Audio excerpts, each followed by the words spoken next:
ผิดกันพี่น้องปีเตอร์ทะเลาะกับแจ็คกี้ไปนอนที่ข้างนอกแล้ว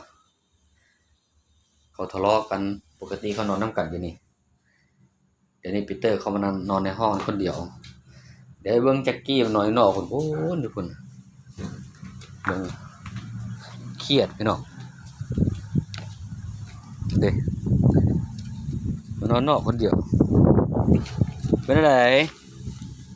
ฮะทะเลาะกันเรื่องอย่างไปเขาไปนอนไหนไป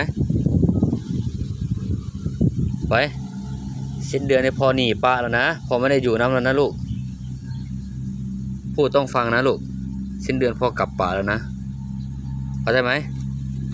บอกเราฟังความเข้าใจนะฟังความคนที่อยู่ด้วยเขาบอกก็อะไรก็ฟังนะลูกนะเข้าใจไหม